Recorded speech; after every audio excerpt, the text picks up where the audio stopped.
Amen. ଆଜିର ଧ୍ୟାନ ନିମନ୍ତେ ନିର୍ଦ୍ଧାରିତ ଶାସ୍ତ୍ରାଂଶ ଆମ୍ଭେମାନେ ଉପଦେଶ ନିମନ୍ତେ ଆଲୋଚନା କରିବା, ଯାହା ଆମ୍ଭେମାନେ ପ୍ରାପ୍ତ ହେବା ଗୀତ ସଂହିତା ତାହାର 42 ପର୍ବ 1 ପଦ ଏବଂ 2 ପଦ। ଗୀତ ସଂହିତା 42 ପର୍ବ 1 ପଦ ଏବଂ 2 ପଦ। ଏଠାରେ ଏପରି ଲେଖାଯାଏ, ହରିଣୀ ଯେ ରୂପ ଜଳସ୍ରୋତ ପାଇଁ ଧକାଏ, ସେ ରୂପ ହେ ପରମେଶ୍ୱର ମୋ ପ୍ରାଣ ତୁମ ପାଇଁ ଧକାଏ। ପରମେଶ୍ୱରଙ୍କ ନିମନ୍ତେ, ଜୀବିତ ପରମେଶ୍ୱରଙ୍କ ନିମନ୍ତେ ମୋ ପ୍ରାଣ ତୃଷିତ।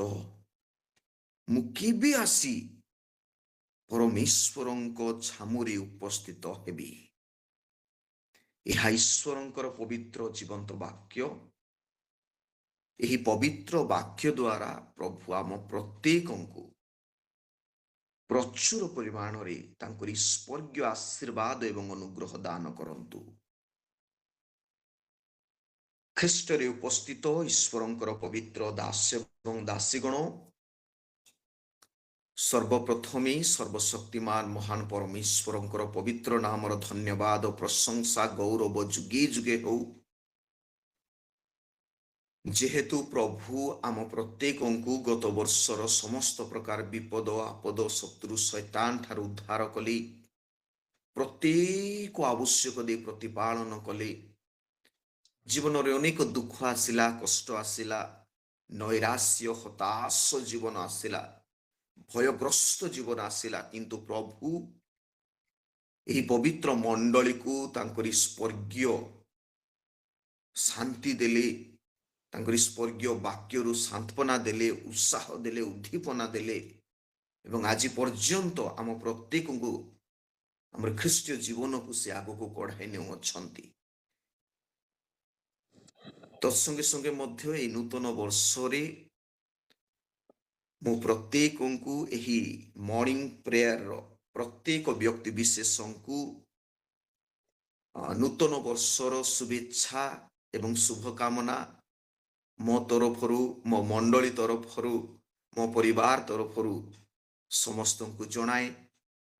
ପ୍ରଭୁ ଏହି ବର୍ଷରେ ତୁମ ପ୍ରତ୍ୟେକଙ୍କୁ ପ୍ରଚୁର ଆଶୀର୍ବାଦ କରନ୍ତୁ, ଅନୁଗ୍ରହ ଦୟା କରନ୍ତୁ। ଈଶ୍ୱର ସଦା ସର୍ବଦା ଜୀବନରେ ଦୁଃଖ ଆସିବ, କଷ୍ଟ ଆସିବ, ଆଗାମୀ ଯେଉଁ ଜୀବନ ଅଛି ସେଇ ଜୀବନର ମୁଁ କହିବାକୁ ଚାହିଁ ନାହିଁ ଯେ କେବଳ ଆଶୀର୍ବାଦ ଅଛି ବୋଲିକି, କିନ୍ତୁ ଏହି ନୂତନ ବର୍ଷ ଆମମାନଙ୍କ ପାଇଁ ବହୁତ କଷ୍ଟ ଅଛି, ଦୁଃଖ ଅଛି, ଯନ୍ତ୍ରଣା ଅଛି, ଅନେକ ବିଷୟ ଘେରି ରହିଛି। But God is with us. ସବୁ ଆମ ଜୀବନରେ ଥିଲେ ସୁଦ୍ଧା ଈଶ୍ୱର ଆମ ସହିତ ଅଛନ୍ତି। ଆଉ ଯେତେବେଳେ ଈଶ୍ୱର ଆମ ସହିତ ଅଛନ୍ତି, ତେବେ ଆମମାନଙ୍କୁ ଉଦ୍ବିଗ୍ନ ହେବାକୁ ହେବ ନାହିଁ। ସେ ଇମାନୁଏଲ ପରମେଶ୍ୱର, ସେ ମଙ୍ଗଳ ହାଇଏଷ୍ଟ ଗୁଡ ପରମେଶ୍ୱର, ସେ ସର୍ବୋଚ୍ଚ ଉତ୍ତମତା ପରମେଶ୍ୱର, ସେ ଆମ ପାଇଁ ଯାହା ମଧ୍ୟ ଏହି ନୂତନ ବର୍ଷରେ ରଖିଛନ୍ତି ତାହା ଆମ ପାଇଁ ଉତ୍ତମ, ମନୋହର ଏବଂ ଆନନ୍ଦ ହିଁ ବୋଲି ଆମମାନେ ଚିନ୍ତା କରିବା।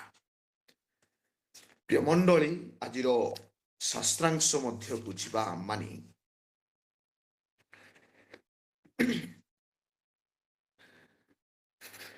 ଆମମାନେ ଅନେକ ପ୍ରତ୍ୟେକ ଜଣ ତୃଷିତର ଶକ୍ତି କଣ ତାହା ଅନୁଭୂତି ପ୍ରାପ୍ତ ହୋଇଅଛୁ। ଯେତେବେଳେ ଜଣକୁ ଶୋଷ ଲାଗେ ସେତେବେଳେ ତାର ଶକ୍ତି କଣ ସେ ଭଲରେ ଜାଣିଥାଏ। ଯେତେବେଳେ ଜଣେ ମନୁଷ୍ୟ ତୃଷିତ ହୁଏ ତାହାକୁ ଆପଣ ମାନେ ଆପଲ ଦିଅନ୍ତୁ, ସେଓ ଦିଅନ୍ତୁ ବା ଗ୍ରେପ୍ସ ଦିଅନ୍ତୁ, ବାନାନା ଦିଅନ୍ତୁ, ଅଥବା ଚିକେନ ବିରିୟାନୀ ଦିଅନ୍ତୁ, ମଟନ ବିରିୟାନୀ ଦିଅନ୍ତୁ, ପିଜା ବର୍ଗର ଦିଅନ୍ତୁ, ବିଭିନ୍ନ ପୁଷ୍ଟିସାର ଜାତୀୟ କି ବିଭିନ୍ନ ଜାତୀୟ ଖାଦ୍ୟ ଦିଅନ୍ତୁ, ସେମାନଙ୍କର ତୃଷିତ କେବେ ମେଣ୍ଟି ପାରିନଥାଏ। We can't be satisfied.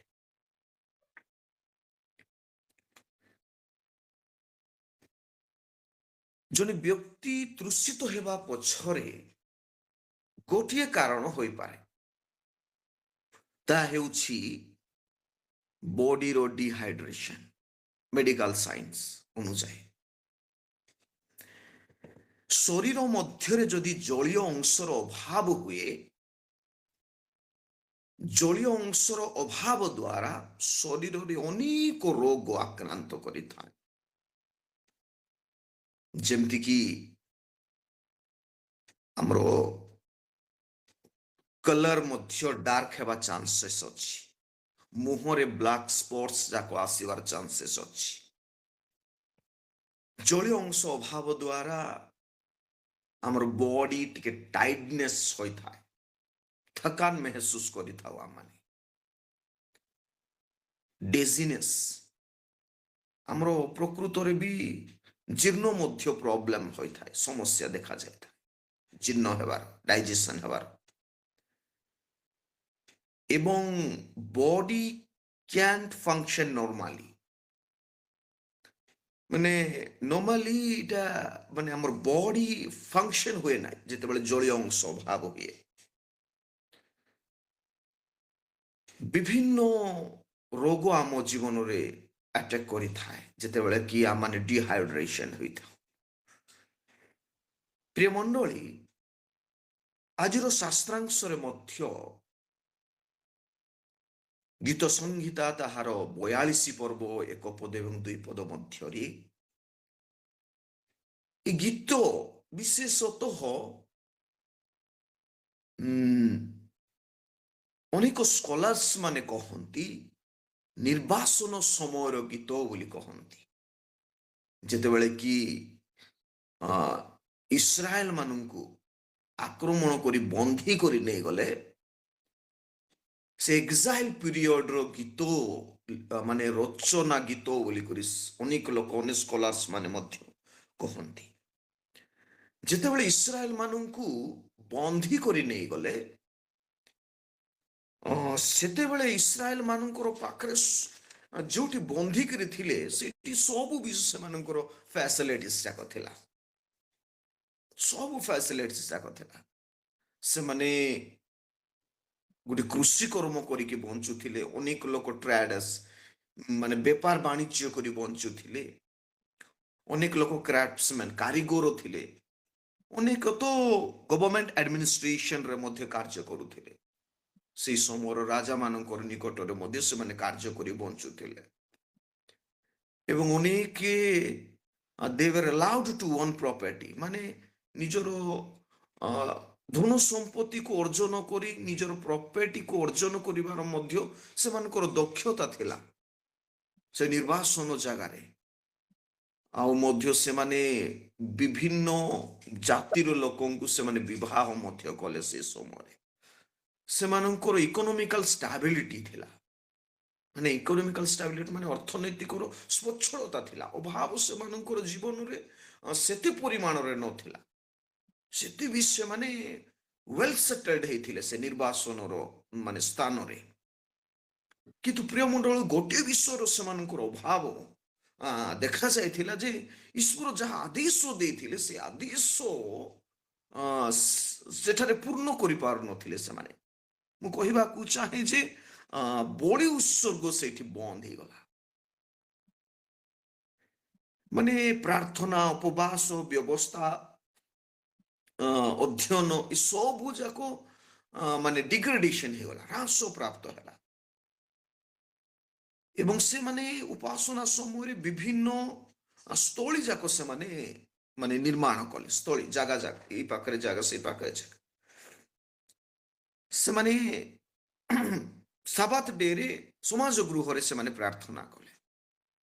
କିନ୍ତୁ ସେମାନଙ୍କର ଗୋଟିଏ ବିଷୟ ଯାହା ରହିଛି, ଯାହା ପ୍ରଭୁ ଆଶା କରୁଥିଲେ ଯେ ଜେରୁସାଲେମରେ ଯୋଉ ପ୍ରାର୍ଥନା କରିବା, ଜେରୁସାଲେମରେ ସମସ୍ତ କମ୍ୟୁନିଟି, ଜିହୁଦା ଇସ୍ରାଏଲ କମ୍ୟୁନିଟି ଗୋଟେ ଜାଗାରେ ବସି ପ୍ରାର୍ଥନା କରିବେ, ଈଶ୍ୱରଙ୍କର ଉପସ୍ଥିତି ପ୍ରାପ୍ତ ହେବେ, ସେ ସବୁ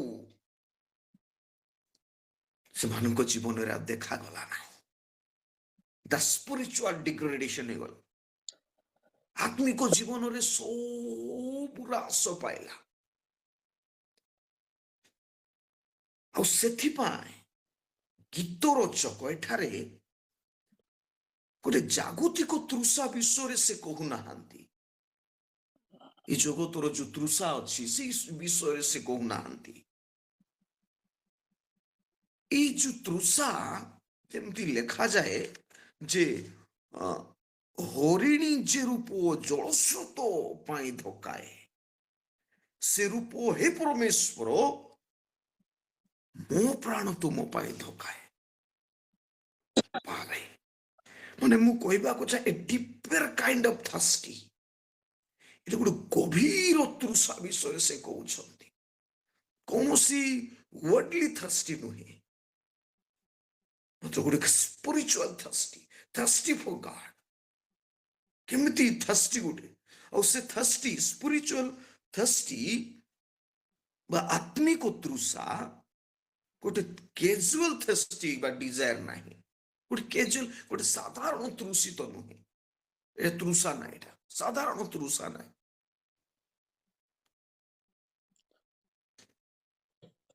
ଗୋଟେ ସାଧାରଣ ତୃଷା ବିଷୟରେ ଏଠି ଗୀତ ରଚକ କହୁନାହାନ୍ତି। ଗୀତ ରଚକ ଏଠାରେ ମାନେ ଗୋଟେ ଗୋଟେ ଗୋଟେ ମାନେ ଗାଡ ବିହୀନ ଜୀବନ ର ଯୋଉ ମାନେ ଗଡ ବିହୁନେ ଜୀବନ ର ଏକ୍ସପିରିଏନ୍ସ କୁ ସେ ବର୍ଣ୍ଣନା କରନ୍ତି। ମାନେ ଗୀତ ରଚକ ଏଠାରେ ଈଶ୍ୱର ବିହୁନ ଜୀବନର ଅନୁଭୂତି ପ୍ରାପ୍ତ ହେଉଛନ୍ତି। ଏଠି ଭୟଙ୍କର ବିଷୟ, ଈଶ୍ୱର ବିହୁନି ଜୀବନ ର ଅନୁଭୂତି ସେ ପ୍ରାପ୍ତ ହଉଛନ୍ତି। ଆମେ କହିପାରିବା ଯେ ଗାଡ୍ସ ଆପସେଣ୍ଟ, ଆଶ୍ଚର୍ଯ୍ୟ ନାହିଁ, ଈଶ୍ୱରଙ୍କର ଅନୁପସ୍ଥିତିର ମାନେ ଏକ୍ସପିରିଏନ୍ସ, ଅନୁଭୂତି। ଆଉ ସେ ଯୋଉଟା ଲେଖୁଛନ୍ତି ବୋଲି ମୁଁ ଚିନ୍ତା କଲି, ତାଙ୍କର ଲେଖ ଈଶ୍ୱର ବିହୁନେ ଜୀବନ ଯୋଉ ଲେଖୁଛନ୍ତି ଗୋଟେ ନୈରାଶ୍ୟ ଜୀବନରେ ଲେଖୁଛନ୍ତି। ହେ ପ୍ରଭୁ, ହରିଣୀ ଯେମିତିକି ଜଳଧାରା ପାଇଁ ଧକାଏ, ମୋର ପ୍ରାଣ ତୁମ ପାଇଁ ଧକାଏ। ଏକ ନିରାଶତା ସଚି ସେ ଜେରୁସାଲେମକୁ ମନେ ପକାଉଛନ୍ତି, ଯୋଉ ଜେରୁସାଲେମରେ କେମିତି ଉପାସନା କରୁଥିଲେ, ଆରାଧନା କରୁଥିଲେ, ସ୍ତୁତି ପ୍ରଶଂସା କରୁଥିଲେ, ସେ ସବୁକୁ ସେ ମନେ ପକାଉଛନ୍ତି ଲେଖକ। ପ୍ରିୟ ମଣ୍ଡଳୀ, ଈଶ୍ୱର ବିହୁନେ ଜୀବନ ହେଉଛି ଗୋଟେ ପ୍ରକୃତରେ ନୈରାଶ୍ୟ ଜୀବନ, ହତାଶର ଜୀବନ, ଗୋଟେ ବିରଳ ଜୀବନ, ଗୋଟେ ଅନ୍ଧକାରର ଜୀବନ। ଯେଉଁମାନେ ଈଶ୍ୱର ବିହୁନେ ଜୀବନ ଅତିବାହିତ କରିବେ, ସେଟା କେମିତି ଜୀବନ ହେଇଥିବ।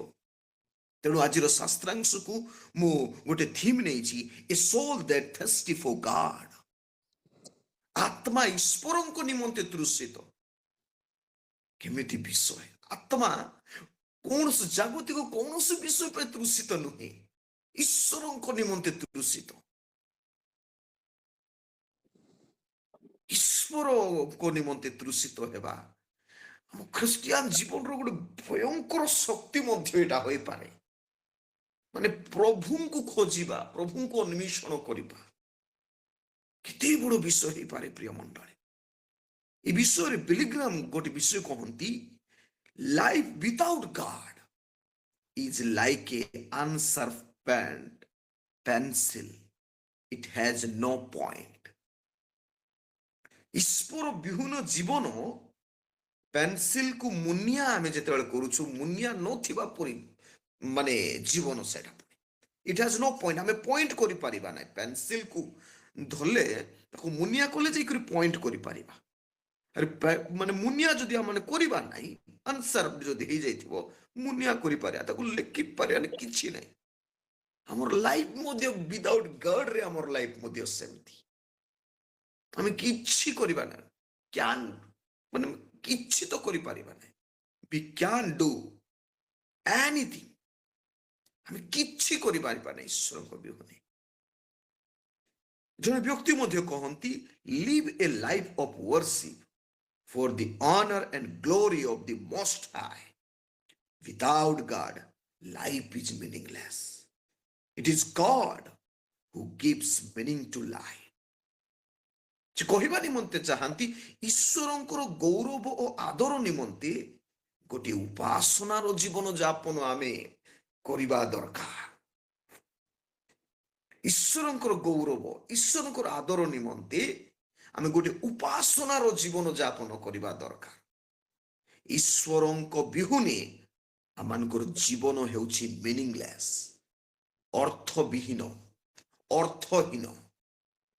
It has God, ଯେଉଁଠାରେ God ଅଛନ୍ତି, who gives, ଯେଉଁ ଈଶ୍ୱର କି ଆମମାନଙ୍କୁ meaning to life, ଅର୍ଥବିହୀନ, ଅର୍ଥ ମାନେ ହୀନ ଜୀବନକୁ ଗୋଟିଏ ଅର୍ଥପୂର୍ଣ୍ଣ ଜୀବନ ସେ କରିପାରିବେ। ଈଶ୍ୱର ଯଦି ଆମ ସହିତ, ସେ ହିଁ ଆମମାନଙ୍କୁ ଅର୍ଥପୂର୍ଣ୍ଣ ଜୀବନ ଯାପନ କରିବା ନିମନ୍ତେ ସାହାଯ୍ୟ କରିବେ। ପ୍ରିୟ ମଣ୍ଡଳୀ, ଜଣେ ବ୍ୟକ୍ତି ମଧ୍ୟ କହନ୍ତି life without God has no purpose and hope. Man's worth comes only from God. ସେ କହିବା ନିମନ୍ତେ ଚାହାନ୍ତି ଈଶ୍ୱର ବିହୁନ ଜୀବନରେ କୌଣସି ଉଦ୍ଦେଶ୍ୟ ବା ଆଶା ନାହିଁ। ମନୁଷ୍ୟର ଯେଉଁ ମୂଲ୍ୟ ତାହା ଈଶ୍ୱରଙ୍କ ଠାରୁ ହିଁ କେବଳ ଆସିଥାଏ ବୋଲି ସେ କହନ୍ତି। ଈଶ୍ୱର ବିହୁନେ ଜୀବନ has no purpose, କିଛି ଉଦ୍ଦେଶ୍ୟ ନାହିଁ କି କିଛି ଆଶା ବି ନାହିଁ। ଈଶ୍ୱର ବିହୁନେ ଜୀବନ। ମ୍ୟାନ୍ସ ୱର୍ଥ, ମନୁଷ୍ୟର ଯେଉଁ ମୂଲ୍ୟ ଅଛି ତାହା ଈଶ୍ୱରଙ୍କ ଠାରୁ ହିଁ କେବଳ ଆସିଥାଏ। ପ୍ରିୟ ମଣ୍ଡଳୀ, ପ୍ରିୟ ମଣ୍ଡଳୀ, ଏ ନୂତନ ବର୍ଷ ଆମେ କେମିତି ଜୀବନ ଆମେ ଯାପନ କରିବା? ଆମର ଏହି ଯେଉଁ ଅନଲାଇନ ମଣ୍ଡଳୀ, ମର୍ଣ୍ଣିଂ ଡିଭୋସନ ମଣ୍ଡଳୀ,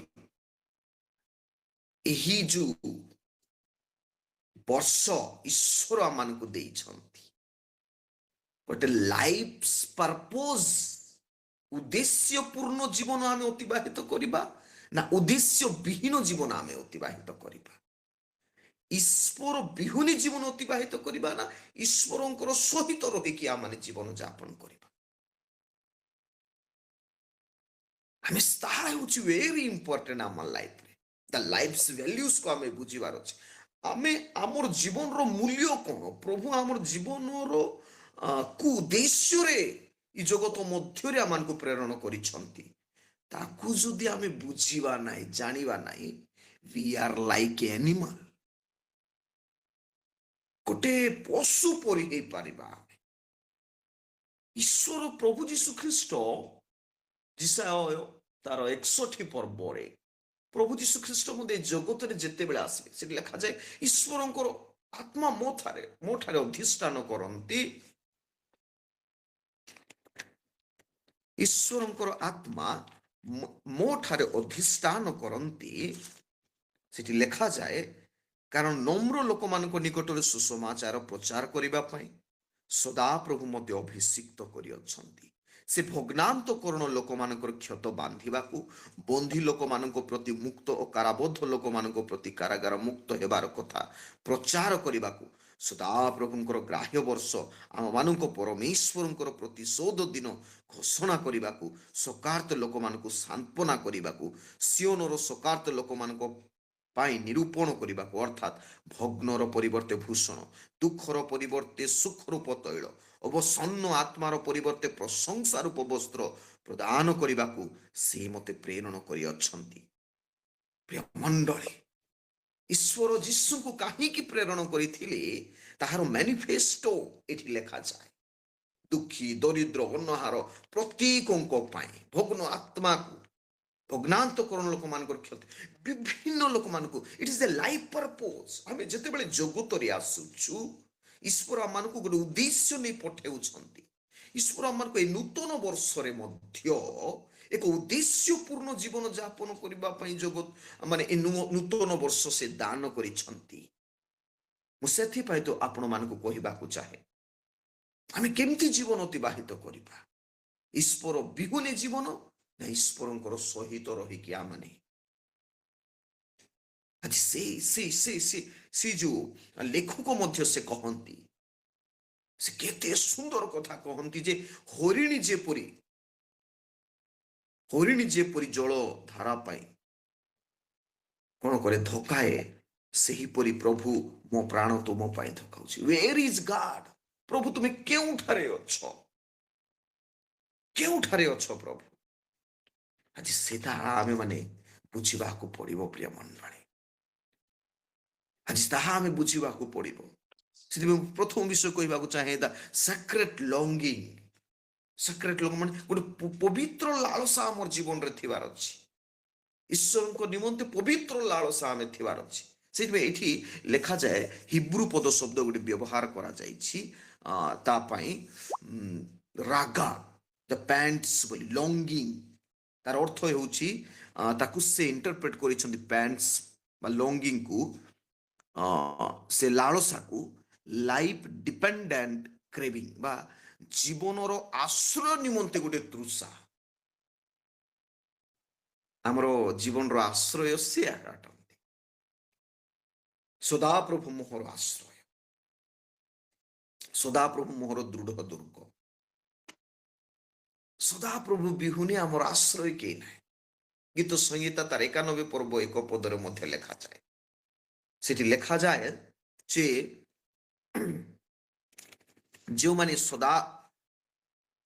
ଯେଉଁ ଜନ ସର୍ବପରିସ୍ତଙ୍କ ଆବୃତ ସ୍ଥାନରେ ବାସ କରେ, ସେ ସର୍ବଶକ୍ତିମାନଙ୍କ ଛାୟା ତଳେ ବସତି କରିବ। ପ୍ରିୟ ମଣ୍ଡଳୀ, ତାହା ହେଉଛି ମାନେ ଗାଡ୍ ହେଉଛନ୍ତି ଆମମାନଙ୍କର ଆଶ୍ରୟ। ଗାଡ୍ ବିନା ଆମମାନଙ୍କର ଆଶ୍ରୟ ନାହିଁ। ଆମେ ଯୋଉଟାକୁ ଆଶ୍ରୟ ବୋଲି ଭାବୁଥିବୁ ମଧ୍ୟ ସେଟା ଆଶ୍ରୟ ନାହିଁ, ଆମମାନଙ୍କ ପାଇଁ ଡେଞ୍ଜର, ଅସୁରକ୍ଷିତ ଜାଗା। ସେ ଲାଳସା ସେଥିପାଇଁ ସେ କରୁଛନ୍ତି, ଜୀବନର ଆଶ୍ରୟ ପ୍ରାପ୍ତ ହେବା ପାଇଁ, ଏକ ପ୍ରକୃତ ଜୀବନ ଯାପନ କରିବା ପାଇଁ।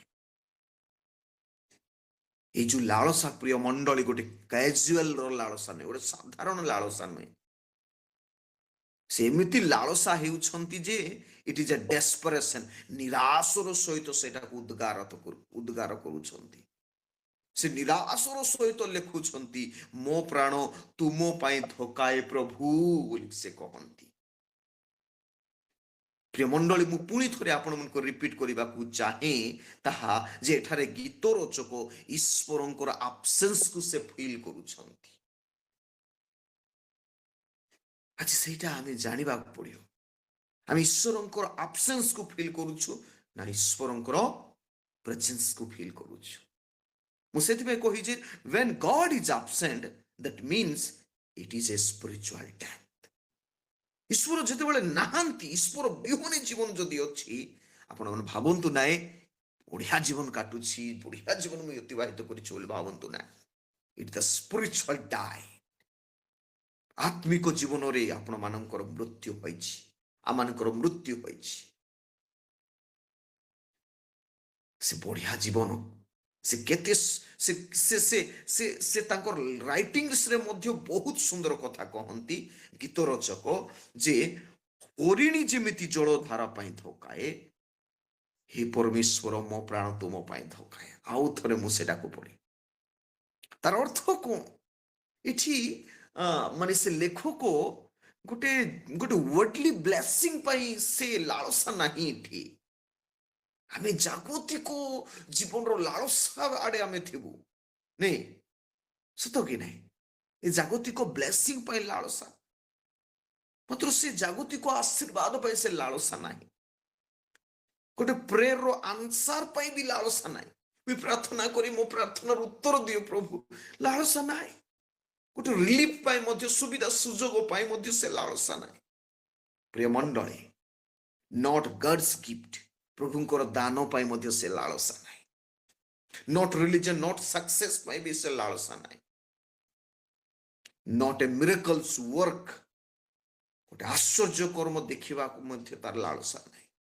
ଜୀବନର କମ୍ଫର୍ଟ ଅଫ ଇମୋସନ, ଇନର ଇମୋସନର କମ୍ଫର୍ଟକୁ ମଧ୍ୟ ତାର ଜୀବନର ଲାଳସା ନାହିଁ। ମାତ୍ର ଗୋଟେ ବିଷୟ ତାର ଲାଳସା ଅଛି, God's presence. ସବୁ ପ୍ରାପ୍ତ ହେଉଛୁ ଏଇ ନିର୍ବାସନରେ, କିନ୍ତୁ ଗୋଟିଏ ବିଷୟ ବି ପ୍ରାପ୍ତ ହେଇପାରୁ ନାହିଁ, ତାହା ହେଉଛି God's presence ବୋଲି ସେ କହୁଛନ୍ତି। ଈଶ୍ୱରଙ୍କର ଉପସ୍ଥିତି ମୁଇଁ ପ୍ରାପ୍ତ ହେଉନାହିଁ, ସେଥିପାଇଁ ସେ ଲାଳସା ଅଟନ୍ତି। ପ୍ରିୟ ମଣ୍ଡଳୀ, ନୂତନ ବର୍ଷରେ ଆମେ ଅନେକ ବିଷୟର ଲାଳସାରେ ଆମେ ରଖିଥିବୁ। ଏ ନୂତନ ବର୍ଷରେ ଆମେ ଅନେକ ବିଷୟର ଆମେ ମାନେ ଲାଷ୍ଟ ଥିବ, ଲଙ୍ଗିଂ ଥିବ, ପ୍ୟାନ୍ସ ଥିବ। କିନ୍ତୁ ପ୍ରିୟ ମଣ୍ଡଳୀ, ଈଶ୍ୱରଙ୍କର ଉପସ୍ଥିତିର ଲାଳସାରେ ଆପଣ ମାନେ ବଞ୍ଚନ୍ତୁ। God's ମାନେ ଫିଲ୍ଡ ପ୍ରେଜେନ୍ସ, ଈଶ୍ୱରଙ୍କର ଉପସ୍ଥିତିକୁ ଅନୁଭବ କରି ଏଇ ଜଗ ମାନେ ଏଇ ଯୋଉ ନୂତନ ବର୍ଷରେ ଆପଣ ମାନେ ଜୀବନ ଯାପନ କରନ୍ତୁ। ଆଉ ସେଇଟା ହଉଛି ଟ୍ରୁ ସ୍ପିରିଚୁଆଲିଟି, ଆତ୍ମିକ, ସତ୍ୟ ଆତ୍ମିକ। True spirituality is marked not Bai religious activity. ଅନେକ ଲୋକ ମାନେ ରିଲିଜିୟସ୍ ଆକ୍ଟିଭିଟି କରିକି ସେମାନେ ଭାବିବେ ଯେ ପ୍ରକୃତରେ ମୁଁ ଗୋଟେ ସତ୍ୟ ଆତ୍ମିକ ଜୀବନ ଅତିବାହିତ କରୁଛି ବୋଲିକି। ରିଅଲ ଗୋଟେ ମାନେ ରିଲିଜିୟସ୍ ଆକ୍ଟିଭିଟିଜ ଯାକ କରିକି, ଅନେକ ରିଲିଜିୟସ୍ ଧର୍ମୀୟ ରୀତିନୀତି ବିଧି ବିଧାନକୁ ପାଳନ କରିକି ସେମାନେ ଭାବନ୍ତି ଯେ ଟ୍ରୁ ସ୍ପିରିଚୁଆଲିଟିରେ ମୁଁ ଅଛି ବୋଲିକି। ନାହିଁ, never never never ever. But true spirituality is relationship with God. ସତ୍ୟ ଆତ୍ମିକ ଜୀବନ ହେଉଛି ଈଶ୍ୱରଙ୍କର ସହିତ ଏକ ପ୍ରଗାଢ଼ ଏବଂ ଗଭୀର ସମ୍ପର୍କରେ ଆମେ ମାନେ ଜୀବନ ଯାପନ କରିବା। ପୁଣି ଥରେ ମୁଁ କହିବାକୁ ଚାହେଁ ପ୍ରିୟ ମଣ୍ଡଳୀ, ଏଠି ଲେଖାଯାଏ ହରିଣୀ ସେ ଜଳ ପାଇଁ ଖୋଜୁଛି। ଜଳ ନିମନ୍ତେ ସେ ବିଭିନ୍ନ ଜାଗାରେ ଯେମିତିକି ଖୋଜେ, ଆଉ ସେ ନିରାଶ ମଧ୍ୟ ହେଇଯାଉଛି। এটা এজ ইউজুଆଲ କଥା। ଯେତେବେଳେ ଶୋଷ ଲାଗେ, ହରିଣୀ ପ୍ରକୃତରେ ସେ ଜଳ ପାଇଁ ଖୋଜୁଛି। ସେ ଜଳ କେଉଁଠାରେ ଅଛି? where is the water? ସେ ଖୋଜୁଛି, ନିରାଶ ମଧ୍ୟ ହେଉଛି, ଜଳ ପାଇପାରୁନାହିଁ। ମୁଁ କହିବି ଯେ ସେଇଟା ଗୋଟେ ଡ୍ରାଇଲ୍ୟାଣ୍ଡର ଏକ୍ସପିରିଏନ୍ସ। ଡ୍ରାଇଲ୍ୟାଣ୍ଡ ମାନେ ଯୋଉଠିକି ଜଳ ନାହିଁ, ଜଳ ଅଛି ବୋଲି ଧାଉଁଥିବୁ, ମାତ୍ର ସେଇଠି ଜଳ ନାହିଁ। ଏ ଜଗତ ବି ସେମିତି ଏକା। ଏଇଠି ଶାନ୍ତି ଅଛି, ଏଇଠି ଆନନ୍ଦ ଅଛି, ଏଇଠି ଖୁସି ଅଛି, ଏଇଠି ସ୍ପିରିଚୁଆଲିଟି ଅଛି ବୋଲି ଆମେ ଭାବୁଥିବୁ, ମାତ୍ର ସେଟା ଡ୍ରାଇଲ୍ୟାଣ୍ଡ ସଦୃଶ୍ୟ। ସେ ହରିଣୀ ଯେମିତିକି ପୁରା ଧାଇଁକି ଖୋଜୁଛି, ହଁ ମୁଁ ପାଇଗଲି ବୋଲି କରି, ମୁଁ ମାତ୍ର ସେଇଠି ପାଇପାରୁନାହିଁ। ସେ ସେମିତି ଡ୍ରାଇଲ୍ୟାଣ୍ଡର ଏକ୍ସପିରିଏନ୍ସ ମଧ୍ୟ ଆଜି ଅଛି। ପ୍ରିୟ ମଣ୍ଡଳୀ, ସେ ବଞ୍ଚିବା ପାଇଁ ଜଳର ଅନ୍ୱେଷଣ କରୁଛି, କିନ୍ତୁ ପାଇପାରୁନାହିଁ। ଜଳ ତା ନିମନ୍ତେ ଗୋଟେ not a optional. Water is not a optional for her. ତା ପାଇଁ ଜଳ ଅପସନାଲ ନୁହେଁ, but it is life itself.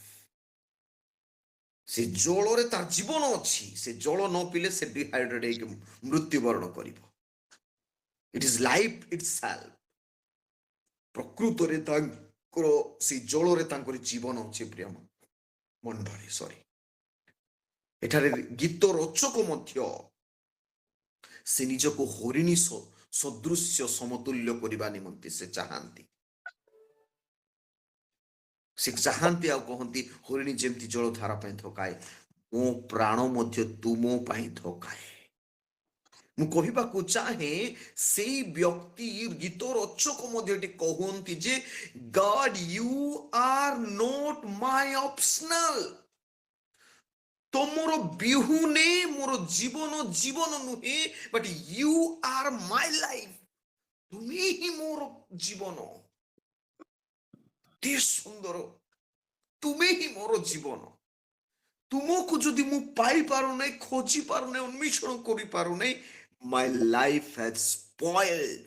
My life will be spoiled. ମୋର ଜୀବନ ନଷ୍ଟ ହେଇଯିବ। ସେଥିପାଇଁ କହୁଥିଲି, God is not optional but life itself. ପ୍ରିୟ ମଣ୍ଡଳୀ, ନିରାଶ ହତାଶ ଯେତେବେଳେ ଆମର ଜୀବନରେ ଆସେ,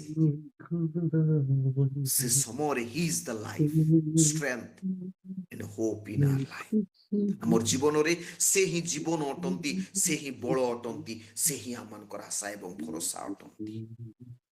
मैं खुश ही नहीं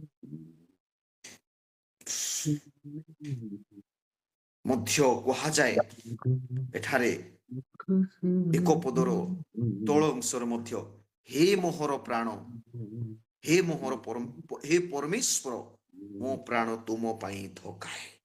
ଦ୍ୱିତୀୟରେ ମଧ୍ୟ ଲେଖାଯାଏ ପରମେଶ୍ୱର ନିମନ୍ତେ, ପରମେଶ୍ୱରଙ୍କ ନିମନ୍ତେ, ଜୀବିତ ପରମେଶ୍ୱରଙ୍କର ନିମନ୍ତେ ମୋ ପ୍ରାଣ ତୃଷିତ।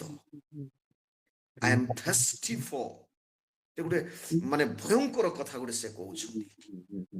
ସେ ଦ୍ୱିତୀୟ ଅଂଶଟି ମଧ୍ୟ ସେ କହନ୍ତି ମୁଁ କେବେ ଆସି ପରମେଶ୍ୱରଙ୍କ ସାମ୍ନାରେ ଉପସ୍ଥିତ ହେବି ବୋଲି ସେ କହନ୍ତି। ଇଟ୍ କ୍ରାଇ ଅଫ୍ ଦି ଗାଡ୍ସ ପ୍ରେଜେନ୍ସ। ଈଶ୍ୱରଙ୍କର ପାଇଁ ସେ କ୍ରନ୍ଦନ କରୁଛି, ମୁଁ କେବେ ଆସିବି ଆଉ ସେଇ ଜାଗାରେ ମୁଁ ସମସ୍ତେ ଆମେ ମାନେ ବାସ କରି ଈଶ୍ୱରଙ୍କର ଗୌରବ କରିବା ବୋଲି ସେ କହନ୍ତି। ପ୍ରିୟ ମଣ୍ଡଳୀ, ଏଇଠି ମୋ ପ୍ରାଣ ମାନେ ଯେତେବେଳେ ସେ ପଦ ଶବ୍ଦ ଆସୁଛି, ମୋ ପ୍ରାଣର ପଦ ଶବ୍ଦ ମାନେ ଇଂଲିଶରେ ତାକୁ ସୋଲ ବୋଲି କୁହାଯାଏ। ସୋଲ, ସୋଲର ଅର୍ଥ ଏହା ନୁହେଁ ଯେ ଗୋଟେ ଆତ୍ମା, କେବଳ ଗୋଟେ ଆତ୍ମା ନୁହେଁ, କିନ୍ତୁ ସୋଲର ସେଠି ମିନିଂ ହଉଛି ଯେ mind, will, emotion, character and life. ଏତେ ସେ ସୋଲରେ ମାନେ ସଂଯୁକ୍ତ ହୋଇଅଛି, ତାପରେ ତାକୁ ସୋଲ ବୋଲି ଆମେ କହୁଛୁ। ମାଇଣ୍ଡ, ୱିଲ୍, ମାଇଣ୍ଡ ମାନେ ମନ, ୱିଲ୍, ୱିଲ୍ ମାନେ ହଉଛି ଇଚ୍ଛା ଶକ୍ତି, ଇମୋସନ ଆବେଗ, କ୍ୟାରେକ୍ଟର ଏଣ୍ଡ ଲାଇଫ, ସବୁ ଏ ସୋଲ। ତ ସେ କହୁଛନ୍ତି କଣ ଯେ ପରମେଶ୍ୱରଙ୍କ ନିମନ୍ତେ, ଜୀବିତ ପରମେଶ୍ୱରଙ୍କ ନିମନ୍ତେ ମୋ ପ୍ରାଣ ତୃଷିତ, ମୋ ପ୍ରାଣ ତୃଷିତ। ମାନେ ଏଠି କିଛି ନାହିଁ, ସବୁ ସବୁ ତୃଷିତ ହେଇଯାଇଛି। ତାଙ୍କର ସବୁ ଜିନିଷ, ମାଇଣ୍ଡ, ୱିଲ୍, ଇମୋସନ, କ୍ୟାରେକ୍ଟର ଯେତେ ବି ଅଛି ତାଙ୍କ ଜୀବନର ସବୁ ମାନେ ପ୍ରଭୁଙ୍କ ପାଇଁ ସେ ତୃଷିତ ହୋଇଯାଇଛନ୍ତି। ପ୍ରିୟ ମଣ୍ଡଳୀ, ପ୍ରିୟ ଈଶ୍ୱରଙ୍କର ଲୋକମାନେ, ମୁଁ ଆଜି ସେଥିପାଇଁ କହିବାକୁ ଚାହେଁ, ଆଜି ଆମେ କଣ ପାଇଁ ତୃଷିତ ଅଛୁ? ପ୍ରଭୁଙ୍କ ପାଇଁ ନା ଆଉ କଣ ଜଗତର ଜାଗତିକ ଜୀବନ ପାଇଁ? ଶେଷରେ ମଧ୍ୟ ସେ କହନ୍ତି ମୁଁ କେବେ ଈଶ୍ୱରଙ୍କ ସାମ୍ନାରେ ଆସି ଉପସ୍ଥିତ ହେବି। କେତେ କାନ୍ଦି କାନ୍ଦି କହୁଛନ୍ତି, ଦ କ୍ରାଇ ଅଫ୍ ଗାଡ୍ସ ପ୍ରେଜେନ୍ସର କ୍ରନ୍ଧନ ସେ। ଏହାର ଅର୍ଥ ସେ କହିବାକୁ ଚାହାନ୍ତି ଦ fellowship with worship in Jerusalem. ମୁଁ କେବେ ସମସ୍ତଙ୍କ ସହିତ ଜେରୁସାଲେମରେ ମୁଁ ପ୍ରଶଂସା କରିବି, ପ୍ରଭୁଙ୍କର ସହଭାଗିତାରେ ରହିବି। ମୁଁ ସେଥିପାଇଁ ସବୁବେଳେ ମୋତେ ବେଶୀ ଖୁସି ଲାଗେ ଯେ before scene Adam and ଇଭ୍, Adam ଏବଂ ହବା ଯେତେବେଳେ ସେମାନେ ପାପ ପୂର୍ବରୁ ଈଶ୍ୱରଙ୍କର ସହିତ, ଈଶ୍ୱରଙ୍କର ଉପସ୍ଥିତିରେ ଜୀବନ ଯାପନ କରୁଥିଲେ, ସେଟା ଟ୍ରାମାଣ୍ଡିୟସ୍, ବିୟୁଟିଫୁଲ, ମାର୍ଭଲିୟସ୍ ମାନେ ପ୍ରେଜେନ୍ସ ସେଟା ଈଶ୍ୱରଙ୍କର ସହିତ। ସେଇ ଟାଇମ ହଉଛି ମାନେ ଗୋଟେ ଗୋଟେ ଭୟଙ୍କର ଗ୍ଲୋରିୟସ୍ ଟାଇମ ତାଙ୍କ ପାଇଁ। କେତେ ସୁନ୍ଦର ଥିଲେ, ମାନେ ଯୋଉଠିକି କିଛି ନାହିଁ, ଈଶ୍ୱରଙ୍କ ସହିତ ଗମନାଗମନ କରୁଥିଲେ, ଈଶ୍ୱରଙ୍କର ସହିତ ରହି ଜୀବନ ଯାପନ କରୁଥିଲେ। Beautiful life. ଆଜି ସେ ରୀତରଚକୁ ମଧ୍ୟ ସେ କହନ୍ତି ଗୋଟେ ଫେଲୋସିପ୍, ସେ ୱାର୍ସିପ୍ର ଫେଲୋସିପ୍, ଈଶ୍ୱରଙ୍କ ସହିତ ଫେଲୋସିପ୍ର ଇଚ୍ଛା କରନ୍ତି। ଆଜି ଆମେ କଣ ଇଚ୍ଛା କରୁଛୁ ପ୍ରିୟ ମଣ୍ଡଳୀ? ସତରେ ଆପଣ ଭାବନ୍ତୁ। I am very thankful to you. ମୁଁ ବହୁତ ଧନ୍ୟବାଦ ଆପଣଙ୍କ ପାଇଁ। 1 ମନ୍ଥରେ ଥରେ ମଧ୍ୟ ଆପଣମାନେ ମୋତେ 4ଟାରେ ମନେ ପକାଉଛନ୍ତି। ଈଶ୍ୱରଙ୍କର ଉପସ୍ଥିତିରେ ଆସିବାର ସୌଭାଗ୍ୟ ମୁଁ ପାଉଛି। You are the precious person. ଆପଣମାନେ ଈଶ୍ୱରଙ୍କର ଉପସ୍ଥିତିରେ ରହୁଛନ୍ତି। ଆମେ କେମିତି ଜଗତରେ ଦେଖନ୍ତୁ, ଆଜି ଅନେକ ଲୋକମାନେ ଈଶ୍ୱର ବିହୁନୀ ଜୀବନ ଯାପନ କରୁଛନ୍ତି। ଦେର୍ ଇଜ ନୋ ଲଙ୍ଗିଂ, ଲାଳସା ନାହିଁ ପ୍ରଭୁଙ୍କ ପାଇଁ। ବଟ୍ ଆପଣମାନେ ଲାଳସା ଅଛନ୍ତି। ସେ ମଧ୍ୟ କହନ୍ତି ଯେ ଦ୍ୱିତୀୟ joy of the word of God. ମୁଁ ସେ ଉପସ୍ଥିତି କେବେକୁ ପାଇବି, ସେ ପ୍ରଭୁଙ୍କର ବାକ୍ୟର ଆନନ୍ଦ କେବେ ମୁଁ ପାଇବି, ତାହାର ସେ ଲାଳସା ଅଛନ୍ତି। ସେଥିପାଇଁ ପ୍ରଭୁ କହିବା ମାଥ୍ୟୁ 4:4 ଯୀଶୁ କହନ୍ତି କଣ ବୋଲି କହନ୍ତି, ମନୁଷ୍ୟ କେବଳ ରୁଟିରେ ବଞ୍ଚିବ ନାହିଁ, ଅତି ଈଶ୍ୱରଙ୍କର ମୁଖରୁ ନିର୍ଗତ ପ୍ରତ୍ୟେକ ବାକ୍ୟରେ ବଞ୍ଚିବ। The words, not only the ବ୍ରେଡରେ ଏକା ନାହିଁ, ଏ ଜଗତକୁ ବ୍ରେଡରେ ଏକା ବଞ୍ଚିବା ପାଇଁ, ପ୍ରଭୁଙ୍କର ବାକ୍ୟରେ ମଧ୍ୟ ଆମେ ବଞ୍ଚିପାରିବା। ପ୍ରଭୁଙ୍କର ବାକ୍ୟରେ ଆମମାନଙ୍କର ଇନର ସୋଲ ଶକ୍ତିଯୁକ୍ତ ହେଇପାରିବ, ସାଟିସ୍ଫ୍ୟାକ୍ସନ ହେଇପାରିବ। ପ୍ରିୟ ମଣ୍ଡଳୀ,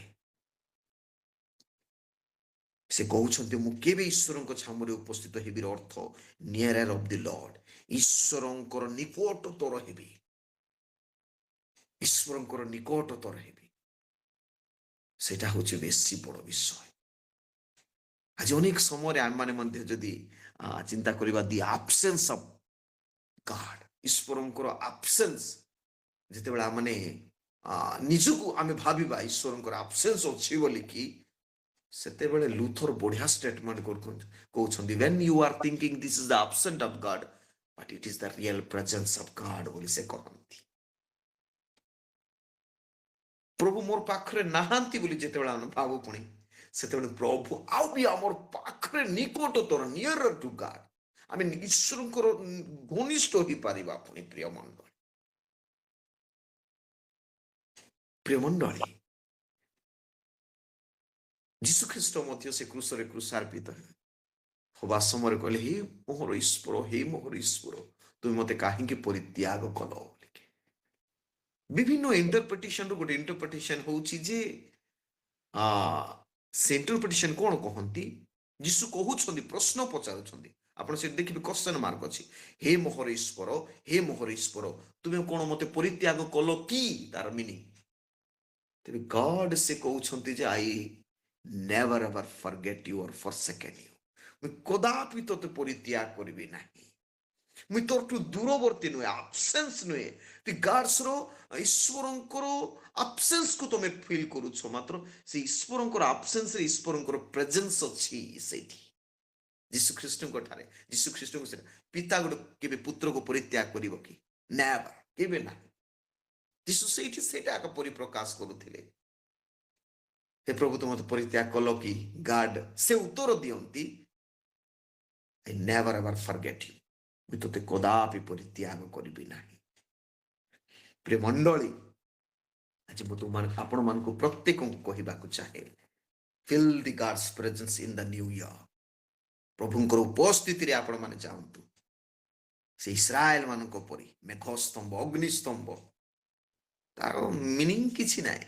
ମେଘସ୍ତମ୍ଭ ବୋଲେ ସବୁ ମେଘ ଢାଙ୍କି ହୋଇଯାଇଥିଲା, ଅଗ୍ନିସ୍ତମ୍ଭ ଇଟ୍ ଇଜ ଦ ଗଡ୍ସ ପ୍ରେଜେନ୍ସରେ ସେମାନେ ଥିଲେ, ଈଶ୍ୱରଙ୍କର ଉପସ୍ଥିତିରେ ତାଙ୍କର ଜୀବନକୁ ସେମାନେ ଆଗକୁ କଢେଇ ନେଉଥିଲେ। ସେଥିପାଇଁ ତାଙ୍କର ଡେଷ୍ଟିନେସନ, ତାଙ୍କର ଏମ୍, ଗୋଲରେ ସେମାନେ ପହଞ୍ଚିଲେ, ଦୁଗ୍ଧ ମଧୁ ପ୍ରବାହୀ ଦେଶରେ।